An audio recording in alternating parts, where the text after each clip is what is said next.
Hello मित्रांनो, मनातले काहीतरी या यूट्यूब चॅनेलवर तुमचं स्वागत आहे. आज मी तुमच्यासाठी एक नवीन कथा घेऊन आलो आहे. आर्यन आणि ईश्वरी. कथेचं नाव आहे निशब्द भावना. आर्यन हा एक शांत मुलगा, त्याला कविता लिहायला आवडते.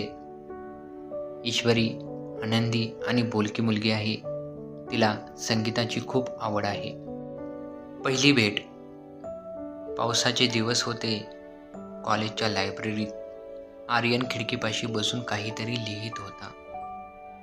अचानक समोरच्या खुर्चीवर एक मुलगी येऊन बसली.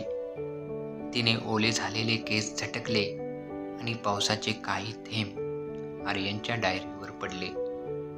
आर्यनने वर पाहिले. ती ईश्वरी होती. तिने हळूच विचारले, "सॉरी, मी इथे बसू शकते का? बाहेर खूप पाऊस पडत आहे." आर्यन फक्त हसून मान डोलावली. त्या दिवशी शब्दापेक्षा जास्त शांततेने संवाद साधला. हळूहळू त्यांची मैत्री झाली.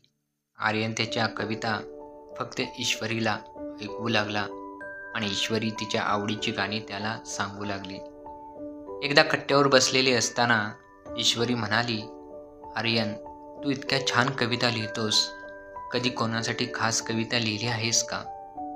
आर्यन तिच्या डोळ्यात बघून म्हणाला, "लिहितोय, पण ती अजून पूर्ण झाली नाही."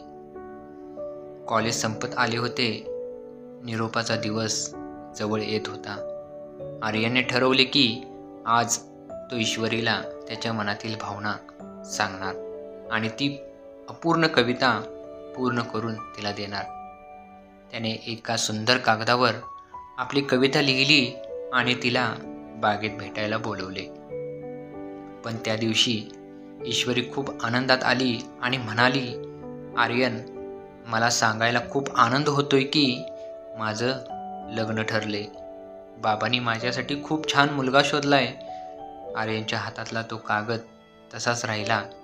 त्याच्या चेहऱ्यावरचे हास्य क्षणभर थांबले, पण त्याने स्वतःला सावरले आणि म्हणाला, "खूप अभिनंदन ईश्वरी, तू नेहमी सुखी राहा." ईश्वरी निघून गेली. आर्यनने तो कवितेचा कागद उघडला. त्यावर शेवटची ओळ लिहिली, "शब्दात मांडता आले नाही ते प्रेम माझे, तुझ्या सुखातच शोधले मी जग माझे." आर्यनने तो कागद वाऱ्यावर सोडून दिला. प्रेम म्हणजे फक्त मिळवणे नसते, तर आपल्या माणसाला सुखात पाहणे हे सुद्धा प्रेमच असते.